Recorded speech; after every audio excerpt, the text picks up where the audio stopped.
See if anybody joins.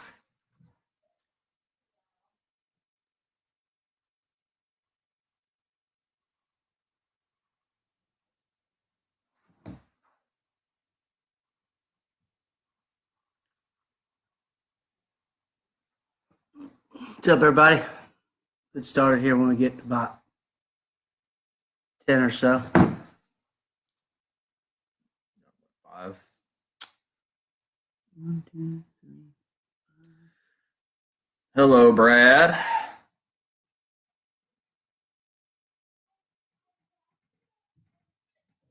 How's things out in Huntington, Brad?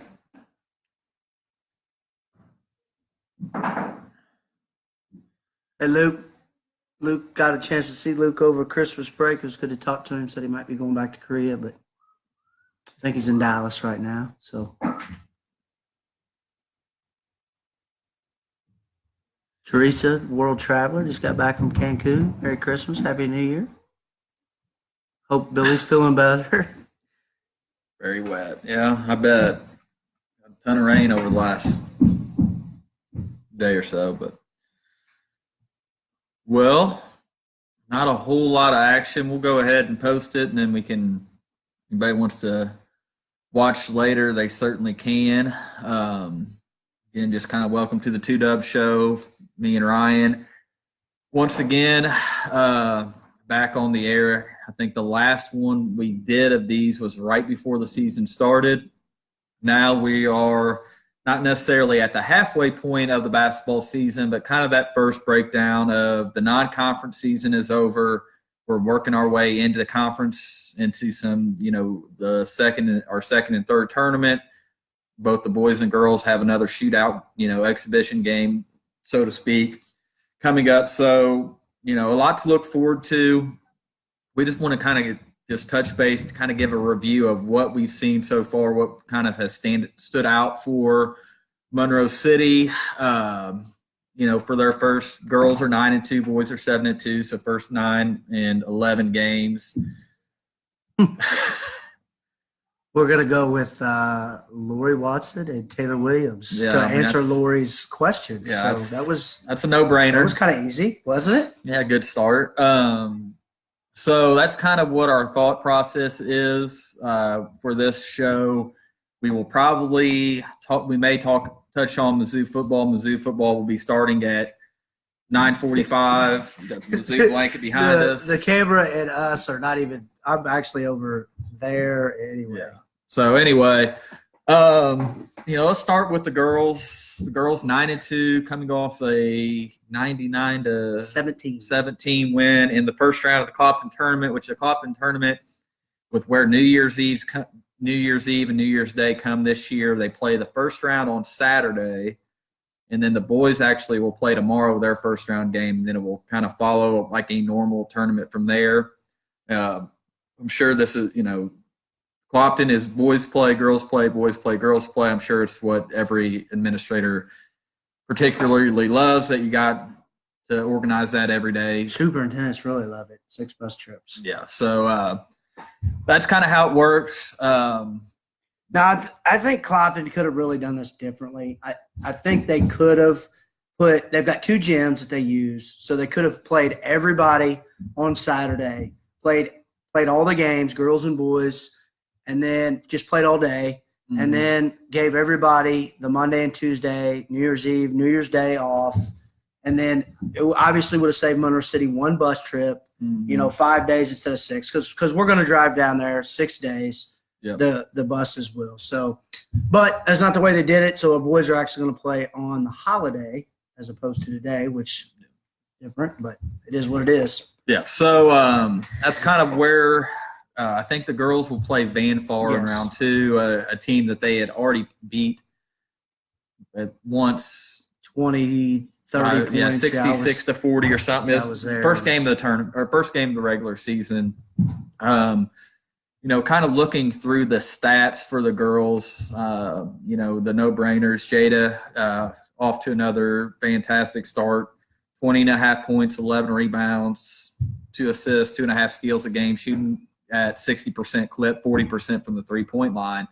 And Ryan had looked, and how many points from 2000? 159. Talked to Coach Leonard today on the phone. 159 away. So, at her average, that's about 8 games away. So, Which would put it during the pretty Palmyra much during the Palmyra, potentially during the championship game of the Palmyra tournament. That's of course if the girls get there, which we're assuming that they are going to. 159 away. So end of Palmyra tournament. If she has a couple stellar games as far as her concerned, over the top game as a 30, 40 point game, which she's more than capable of. But she gets her average. We're looking at championship game of Palmyra tournament or they're right after that next week, which would be Hannibal and Highlands. Yeah. So, could potentially happen in a pretty big moment, which she's a big game player. I actually talked to Coach Parsons via work, and he says, for 3 years he has had zero answer for Jada, and he is hoping to figure it out in 2019. And, of course, we're all hoping that he does it. It's 159 away to top off a stellar career at 2,000 points.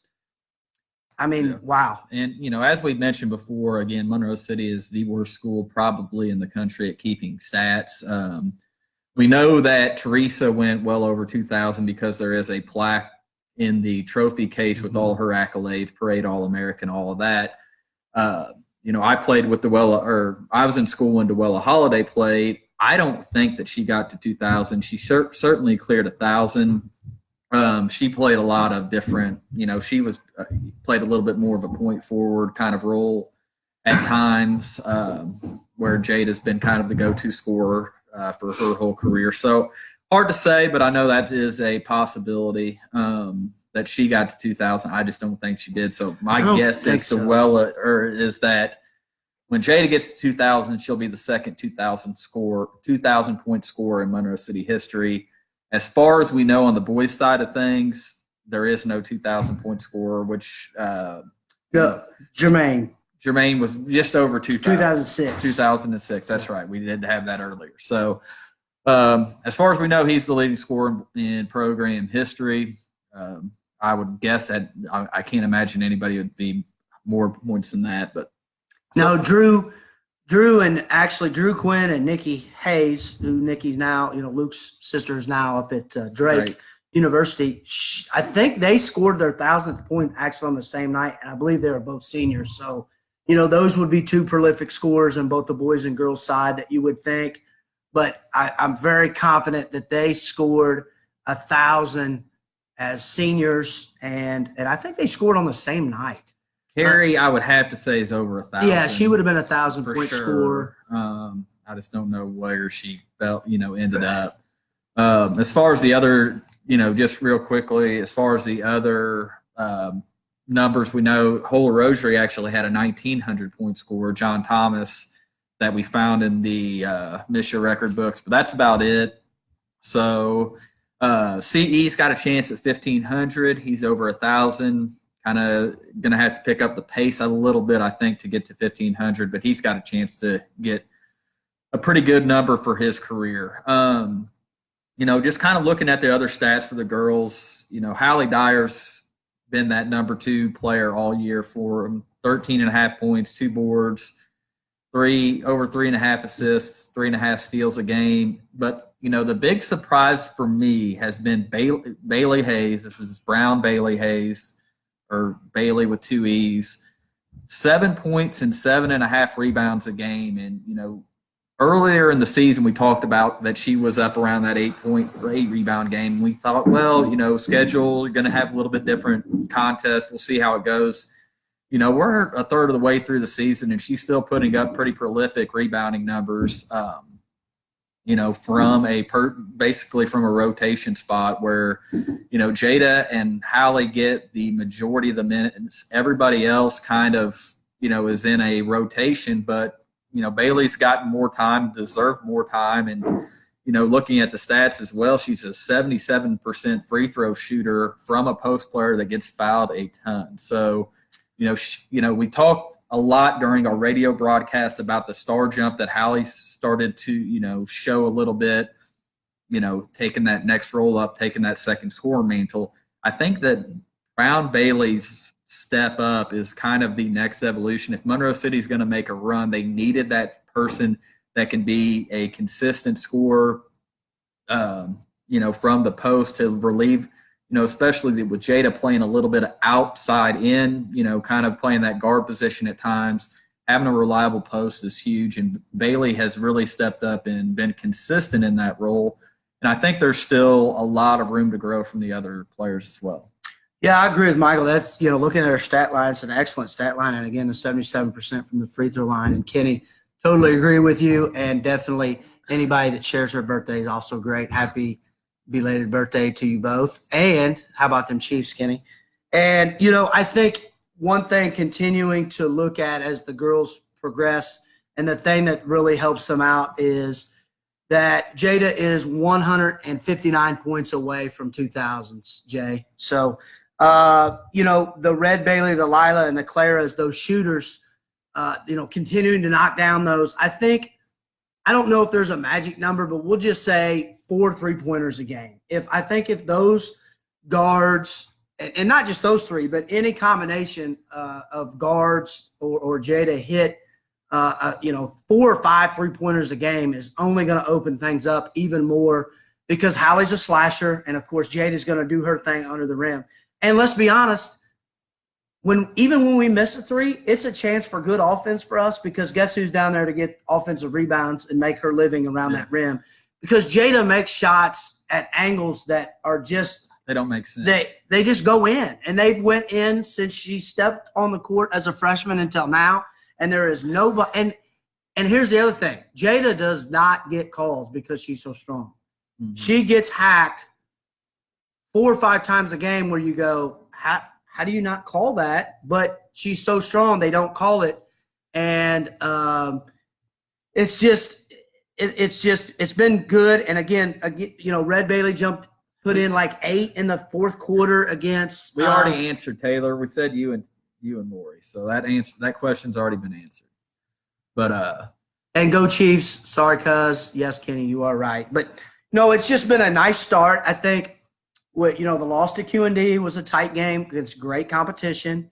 And then in a great environment in the Monroe City tournament against Paris, which has kind of turned into a little bit of a rivalry over the last 3 or 4 or 5 years. And, Paris wins that game. Monroe City really struggles shooting the basketball. And a lot of it has to do with the fact of the Hamilton girl who's 6'5", and, that's basically the equivalent of a 7-foot male player. And she's down low, and she's gotten, we've seen her for 3 years now, and her athletic ability has increased tenfold.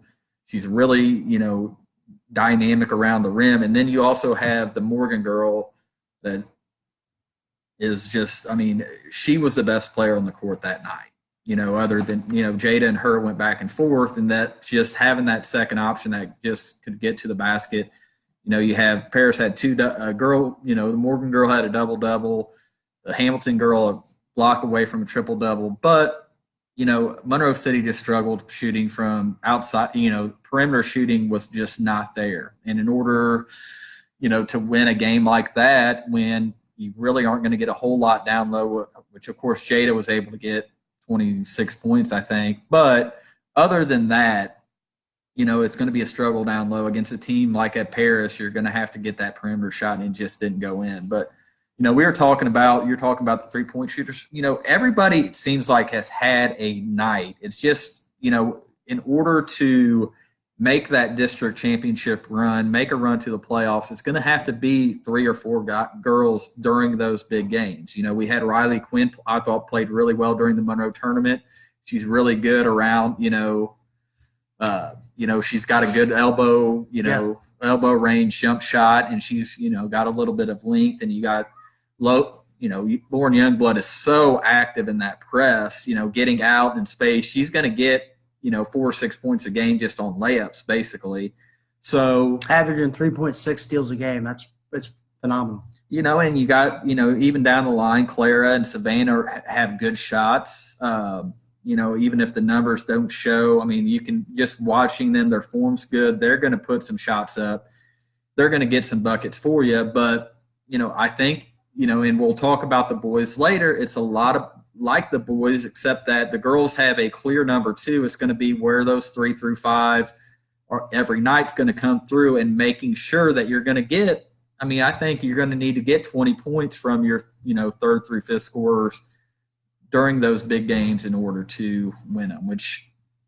And another, and they'll get a chance, and shout out to our cousin Laura Williams Stewart, Laura Stewart now. She had over 1,200 points, scored her 1,000th point in her senior year as well, had a phenomenal career there.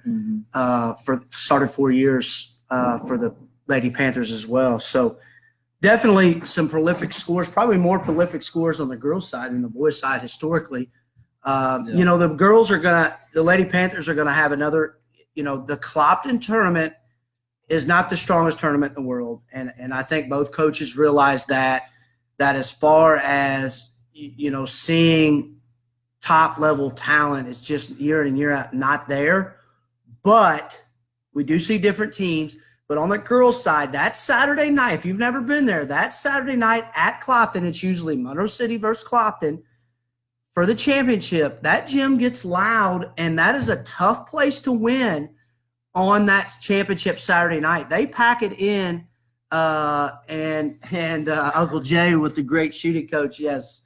And the thing with Clopton is they have, that's a proud program, and realistically, the girls basketball has been the program in Clopton history. That's been the program that's had, when they've had success, it's been the girls basketball. It hasn't been boys basketball, whatever. They may have had stretches here and there. So, they got a really proud tradition, and they do pack that gym. And, I won't say it's quite like Fog Allen, but sometimes you go up to Clopton and the calls tend to go, maybe sometimes in favor of the home team. At least I've noticed in a couple of the games that we played up there. So that will be interesting. On the boys' side, we can kind of look at the schedule going forward. I don't see anybody in the boys. The girls, Clopton, they're going to be competitive just because they're proud and they're going to, have the home court. I just don't see anybody playing with the boys in the Clopton tournament. Now, next up for the boys after the Clopton tournament, though, is going to be an interesting game against, Hannibal. You got a Hannibal in the Desi Jones C. Talton showdown. So that's going to probably be the next big game for the boys. The girls have the championship, and then January 11th, a Clark County team. Clark County girls just got beat by 30 by Canton, which shocked everybody, I think. I don't know where anybody saw that coming. They certainly lost a lot, but this is a girls team that has not beat Clark County in, I believe, 3 years. And, I think it's going to be a big game on that January 11th. Get that monkey off your back. We'd like to see, I think if you ask Coach Leonard, I think if you got, that's going to be a big kind of stepping stone game for these girls. Because Clark County's been the monkey. That's where, that's who we've ran into in district championships, haven't been able to get by. Get them in the regular season, use that momentum going into a Palmyra tournament that, we talked about maybe not a lot of competition in that Clopton tournament. Palmyra tournament is going to have a lot of competition. You got, a Highland team that's got two of the best players in the conference, both playing at the next level. You got a Clark County team that, take out that Canton game. They're still going to be competitive, and that's a proud program. Palmyra is really good. Yeah, it's loaded. The Palmyra tournament is always loaded, and the only and shout out to Dax who's watching with my mom. He wasn't real happy when I had to leave to come over to Michael's, but so Dax, I'll be there in a little bit, buddy. Just hang tight. So, the Clopton tournament for the boys, the only way I see the boys, now Van Far or Ellsbury, we beat Van Far by 30. They're the defending state champs in the Class 2 level, is if we just have an atrocious shooting night. I do see the boys running away with the Clopton tournament. That Hannibal game will be very interesting, as you mentioned. Desi Jones, a very prolific scorer. And we'll get a good question, John. We'll touch base. We'll touch base with that after we. We'll just run through. Let me just go through next week. and then the Palmyra we'll tournament. Go through the whole schedule here shortly. Let's just do it now. Okay. So I'll do the girls, Michael. You do the boys, and I'll tell you the best games to attend if you're looking to attend. Now, after the Clapton tournament, Clapton's is a long trip. Yes, it has that. It's all. Is this Clark's away, right? Clark's I think. Away. Yeah. So Clark's a long trip too. So we'll say now that would obviously be a really good game to go from the girls' side, but that's a long trip. Palmyra tournament, any of those games will be good. It's a close trip. Highland, I believe, is away as well. That's going to be a dynamic matchup between the girls' side of things. And then an interesting matchup down the road for the girls. They go over to the KHQA shootout, that all-day deal it was traditionally at the Pit. I believe it probably still is. I think they maybe play a game or two at John Wood, but I think the majority of the games are at the Pit. So that will be a really fun, different environment. But obviously, a huge matchup is the February 5th matchup, Palmyra. That's going to be a huge matchup. And depending on how things play out, Highland, it's possible in the CCC that, the win, there's a tie, Mm-hmm. Like we had in football, kind of teams beat up on each other. Somebody gets hot. Softball was the same way. And I tell you another fun matchup that I think is always a really good game on the girls' side is Macon. It's always the last game of the year. It's going to be away this year. At Macon. But they always play really well against us. And they had 2 girls out last year with ACL injuries and just played us tough. And it's always a really good matchup for us as we head into the next week at districts, which are going to be at Centralia, which is different as well. So my top games for the girls, if I had to rank them, I'm going to say just take the tournaments out. I'm going to go Highland is the best game. Then I'm going to go Clark just because of the history. Palmyra, Macon, and then one that I didn't, and then I'll go KHQA Girls Shootout. Those would be the top 5 matchups to go see, all within, either home or driving distance. So good question, John. I'll let Michael take it over for the boys. All right, so the boys, kind of going through the same thing. January 8th against Hannibal. You got 2 of the 3-4 best players in the area in C.E. Talton and Desi Jones, which if you haven't seen Desi Jones for Hannibal, he is the best example I can give is Trey Young from Oklahoma. A little undersized, great court vision, can shoot from any, once he gets inside half court, he's in range. He's dynamic. He is a fun player to watch. I think he may be Hannibal's all-time leading scorer now. He is super quick. It'll be interesting to see because it's a little bit different style than CE. CE's kind of the smooth, a little bit bigger guard, can still get to the basket, but smooth, good jump shot, uses his size well, where Desi Jones is just extremely fast, extremely quick, zoom, zoom, zoom with, and he will pull up from anywhere. So that will be a fun game.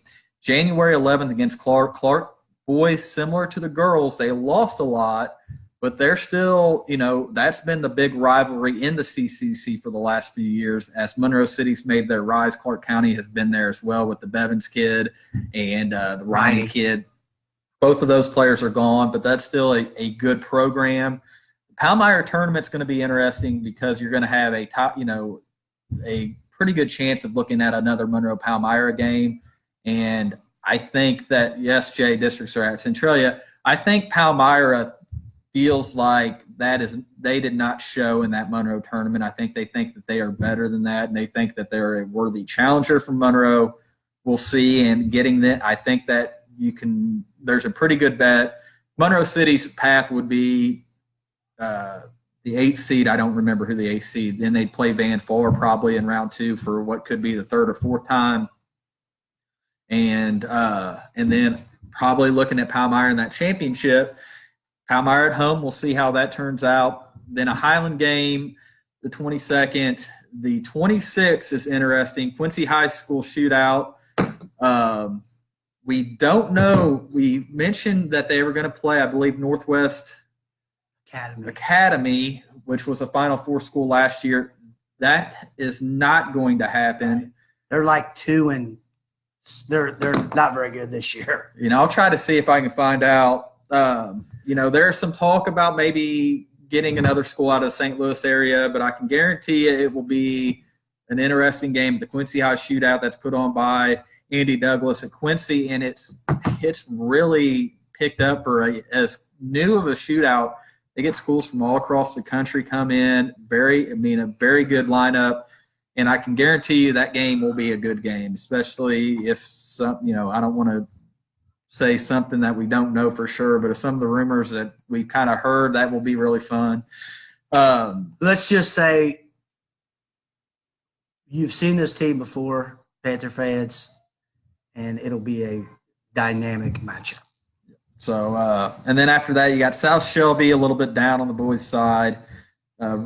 Played them in the Monroe tournament. February 5th at Palmyra, which new to our radio broadcast, so I will go through that as well. Our radio broadcasts have changed a little bit just because the Palmyra tournament moved up, and it made me have the week of hell coming with the youth basketball tournament and the Monroe City basketball, or in the Palmyra tournament. But we will not be calling the first round of the Palmyra tournament.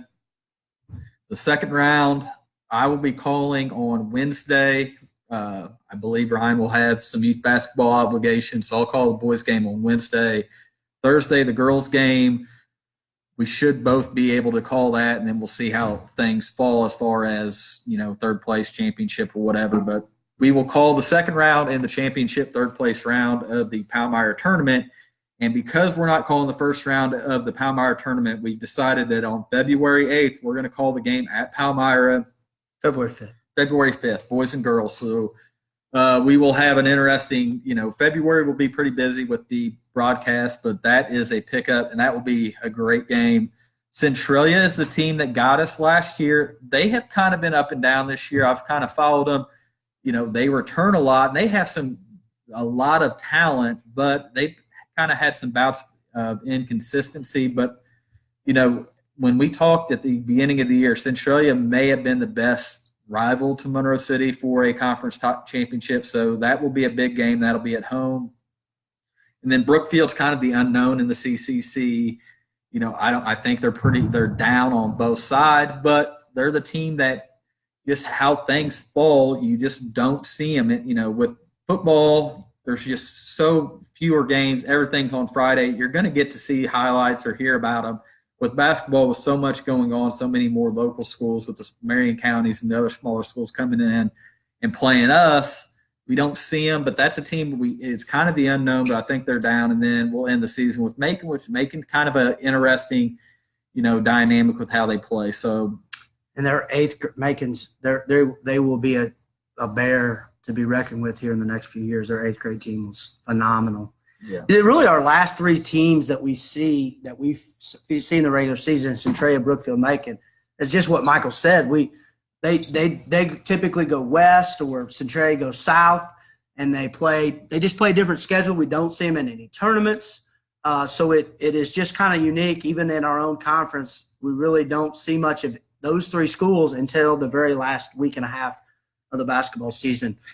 And like Michael said, for the boys, an interesting matchup with Centralia and probably Macon. Brookfield, it's just traditionally a wrestling school, and they just typically in recent years have not competed at a very high level on the basketball side. But so we'll see. And then, districts getting Centralia, which, I think, that'll be interesting. Centralia's first district host that I can remember.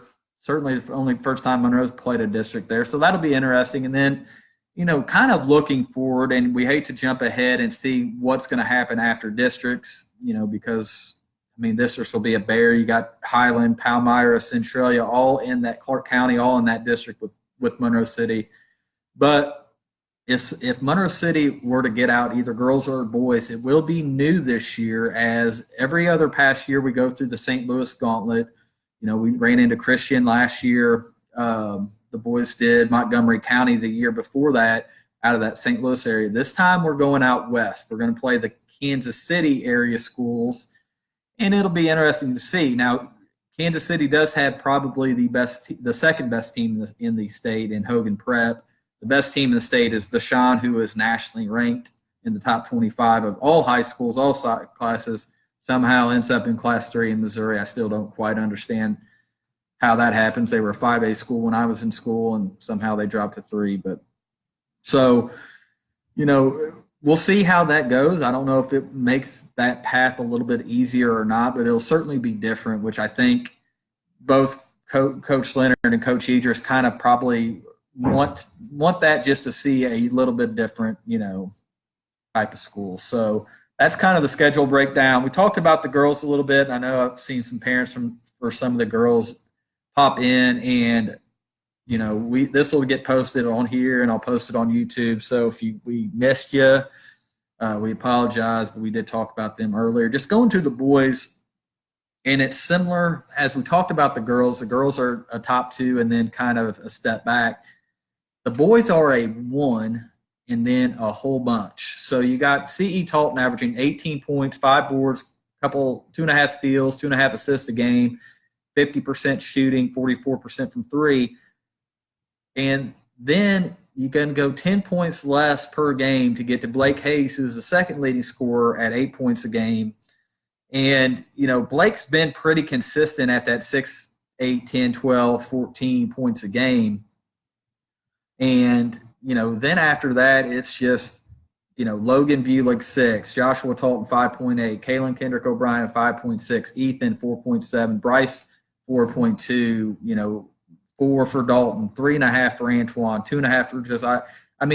Everybody, they have 11 deep, and everybody scores. It's, it's just they haven't got that consistent, going to come out and you can count on being the number 2 scorer night, which sometimes that's good, because it's going to be a lot harder to game plan with how Coach Idris runs his system, which is CE basically plays the entire game, especially in big games, and then everybody else is playing basically 2-minute, 3-minute shifts. It's almost, I've compared it on radio broadcast to hockey shifts that they're in, out, in, out, in, out, and it keeps everybody fresh. And, when you are a pressure defense, that can be a big help, because you can tell your people go balls to the wall, and then, we'll give you a breather, and then you got another group of 4 people that can do the exact same thing.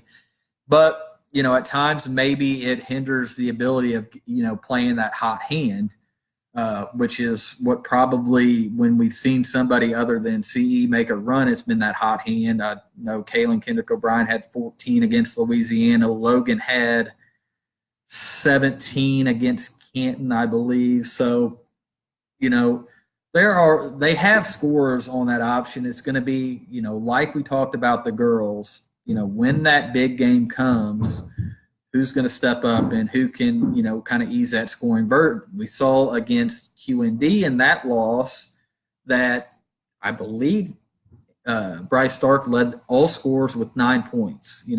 That's where, when, CE had a down night, we need that second option to score against the team, as we look to, the playoffs and going forward, and the best example I can give is last year we played Christian clamped down.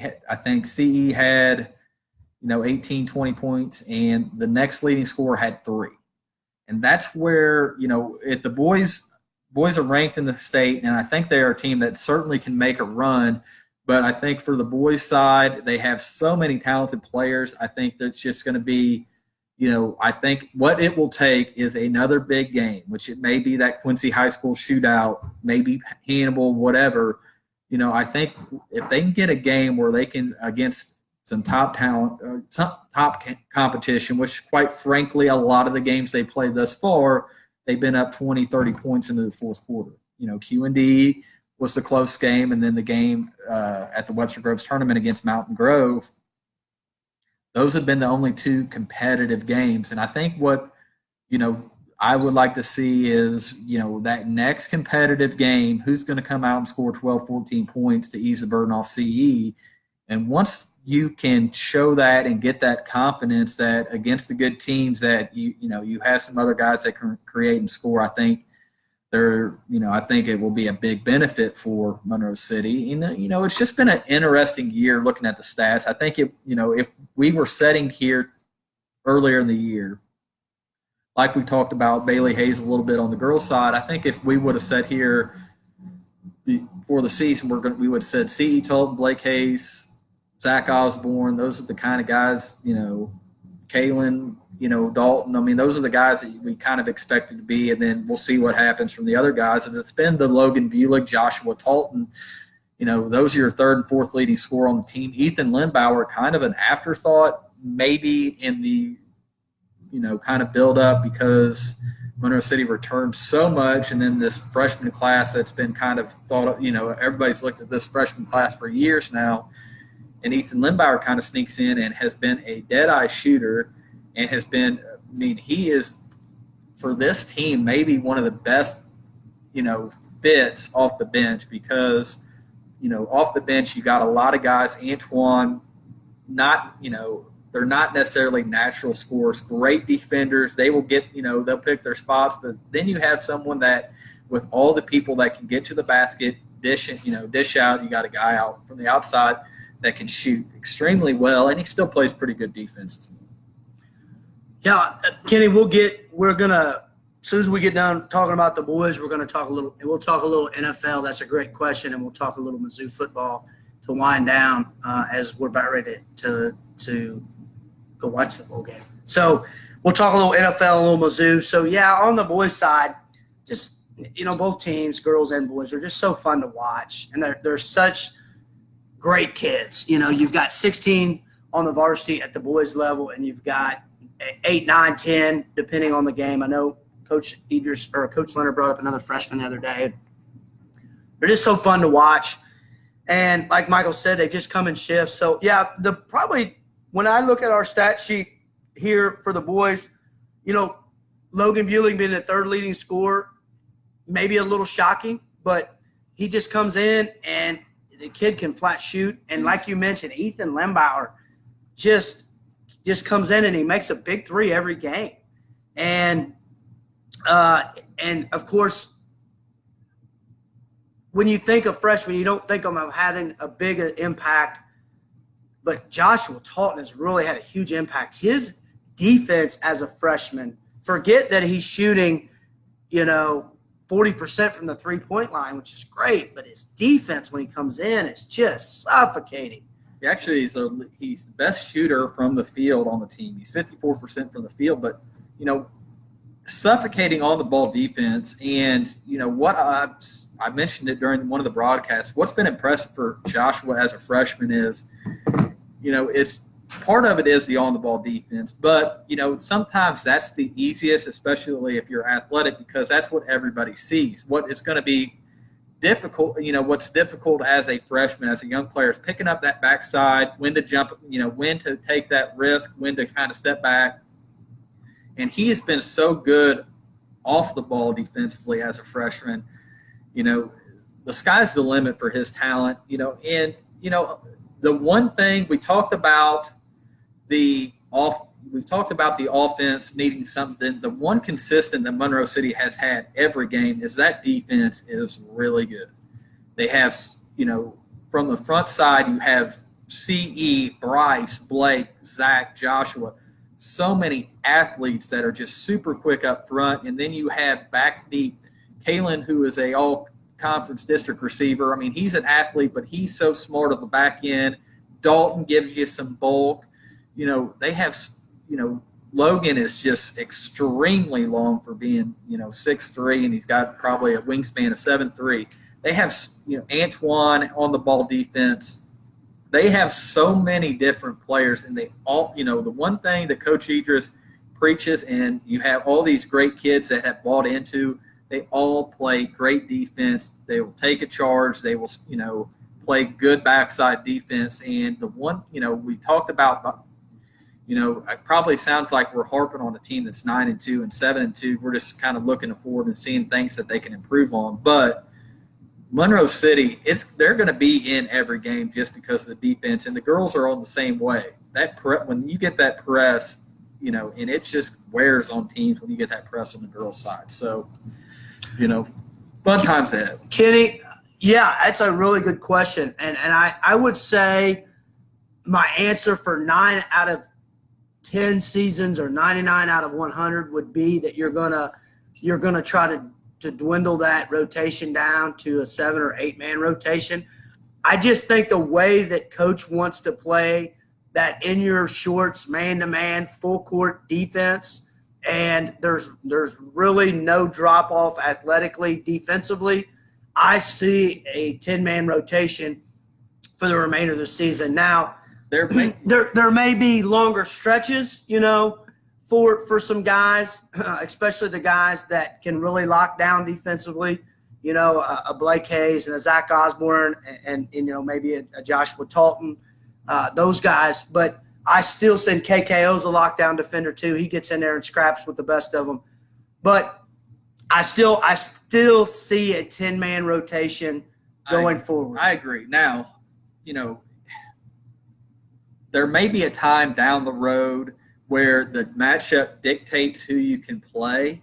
So there may be a game where they only go 8 deep, 9 deep, or whatever. But I think I agree with Ryan. I think you're going to see a 10 or 11-man rotation. And, again, it's just because there's so many good players. There's just not, the stats kind of play it out. You go, between 8 points and 2 points a game, you have your 2 through 11 players. So it's not like you have, 3 or 4 guys that are your go-to guys. You have some guys that you're just wanting to be role players and fill a spot. These are all guys that are, similar in athletic ability. They all give you a little bit something different, shooter, slasher, on-ball defense, length, rebounding. They all play extremely well.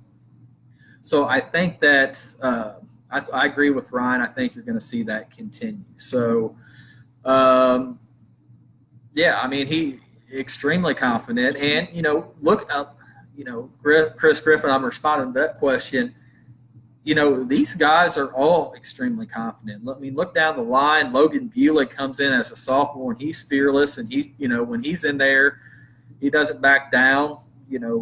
Josiah, the freshman and sophomores, Ethan comes in and hits 2 threes. A lot of times as a sophomore, you get timid, especially when you have a C.E. Tolton type. You kind of want to, play to the seniors, but they are fearless. They have a lot of confidence, and I've said it numerous times. This is going to be a fun year to watch. And I was talking to somebody the other day, and this is a senior class that we've looked at for a long time, and they've had a ton of success. And now we're looking ahead, and normally you lose C.E. Tolton, a Blake Hayes, a Zach Osborne, Kalen Kendrick O'Brien. You lose a senior class like that, you're going to have, next year you're looking at a 500. This is a team that's got a bright future as well. If you watch we mentioned all the juniors on this team. You're going to return the Toltons, Bryce Stark, Ethan, Dalton McAfee, Antoine. The JV, if you've watched any of these JV games, they are fun to watch. And even a kid like Taylor Sinclair who comes in and scores 4 or 5 points in a quarter. Ian Ritter, Ryan Kendrick. And Ryan, they've all contributed. Taylor Sinclair probably, maybe the best shooter on the team.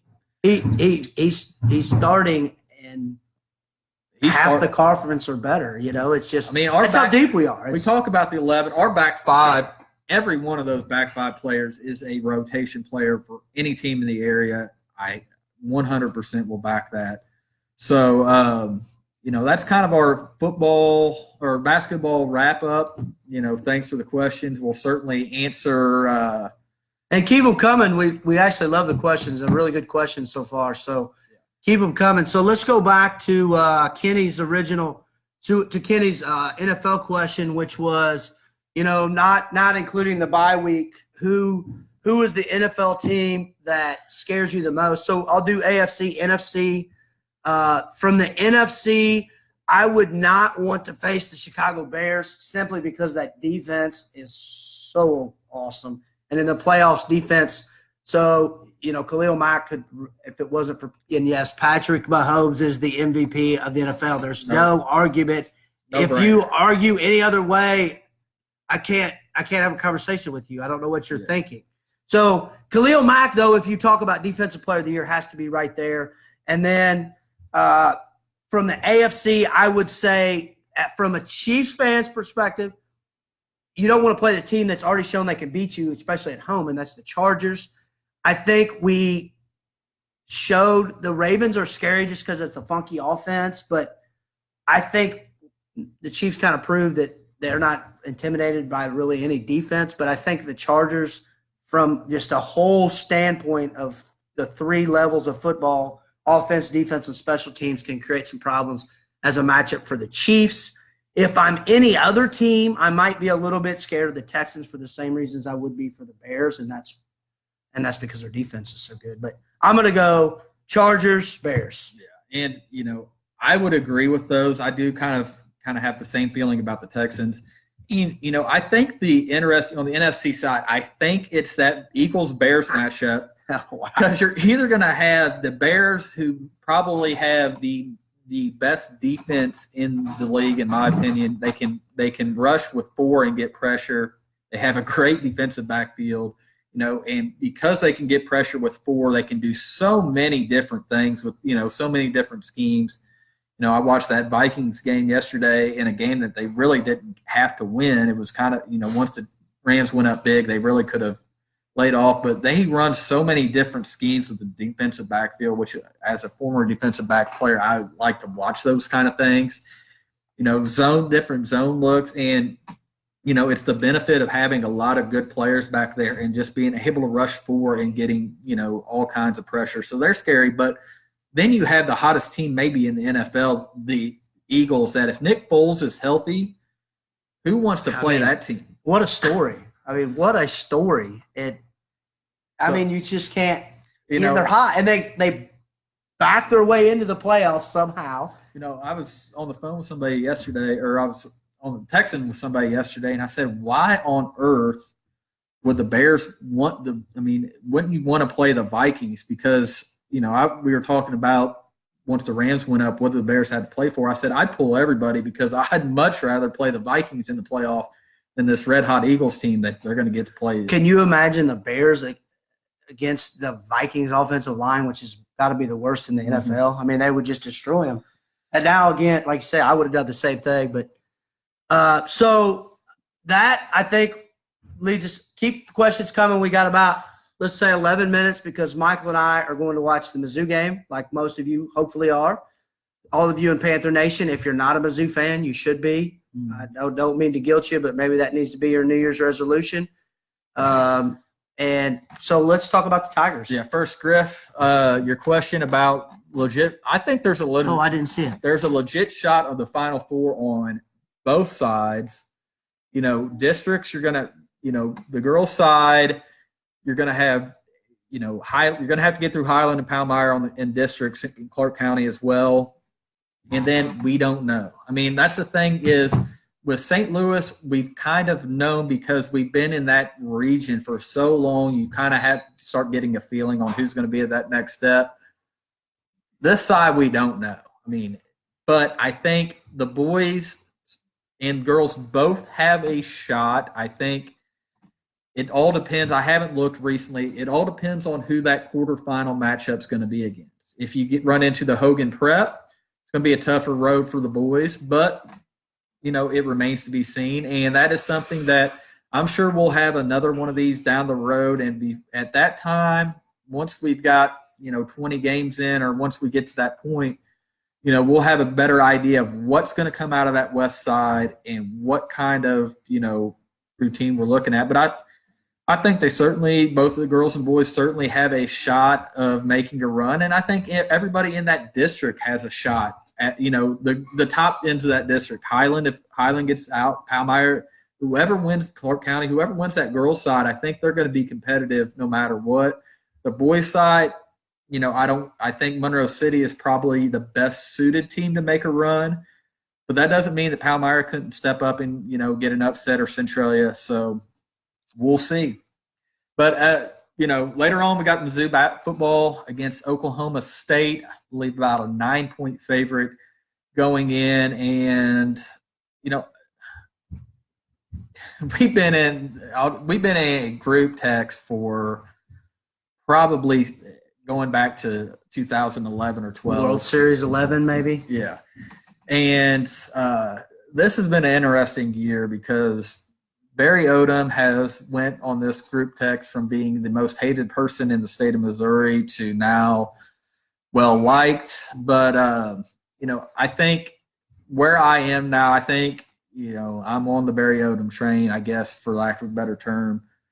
The one thing that I have noticed on this Mizzou team as we get ready for a bowl game is this team, unlike maybe past Barry Odom's teams, this team plays extremely hard for Barry Odom. Even during the times where we question the offensive play calling in Kentucky, defense down the stretch in that Kentucky game, all that disaster of a quarter against South Carolina, even during those times where me personally, I felt like the play calling was subpar. I feel like the one thing I mentioned in this group text 100 times is these guys play hard for Barry Odom. And, like yesterday, they released a video of Drew Lock, who has become Mr. Missouri this year, and that, they posted the new video and it has him, kind of talking about recruiting and finishing things up. I think if things go how I think they are, you got Kelly Bryant coming in, you got the recruit from TCU, you got a pretty good class coming in.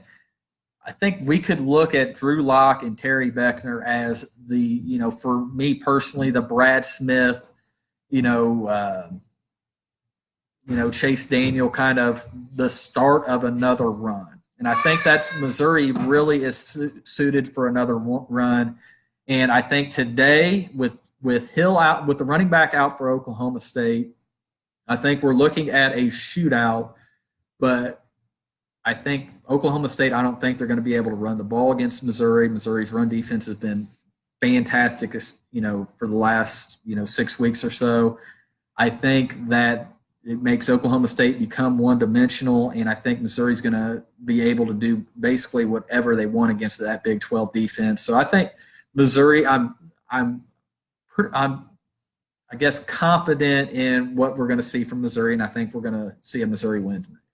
Yeah, when it comes to bowl games, a big factor is the motivation factor because you have at least a month off between your last game and your bowl game. It's a lot of practices. It's, there's holidays, 2 holidays in there. So there's a lot, and I can't imagine being a head coach in that situation and trying to juggle all that and then travel to Memphis on top of that. And with that practice, a lot of times they are working, your number ones are not getting the work they get in a normal practice. You are working your young guys, seeing what you got for next year. Yeah. So, your number ones are not getting the amount of time that they normally do, especially your seniors. So, and with that being said, with the motivation, I think Missouri has the motivation. A 9-win season. Everybody in Mizzou Nation to start the year would have said a 9-win season we would have said, yeah, we'll take it. Now we look back and we say, man, we should have won the South Carolina game, the Kentucky game we blew, plus the referee sucked there at the end. But so, yes, it could have been an 11-win season. We competed against Georgia. We competed against Alabama. So I think the motivation's there. Even though it's a team that we used to be in a conference with and a team we saw in a bowl game as recently as a few years back, but I think the motivation's there for Mizzou. I think the one area that Missouri in probably the last 3 or 4 games improved the most was the defensive secondary, and that's the area that's going to be contested the most. As you mentioned, Oklahoma State's got actually 2 running backs out for the game, so their safeties have improved. Their cornerbacks, AC, Holmes, have improved. Hilton has probably improved from game 1 to game whatever we're looking at, 12, 13 here, as much as anybody. And speaking of recruits, we got that's a 4-star coming out of St. Louis, Jelani Williams. And they got another defensive back out of Louisiana. It's going to be really good too. Because that's exciting. And I think, getting Christian Holmes back healthy, getting in the starting lineup was the number one reason that the defensive backs improved. He is a specimen.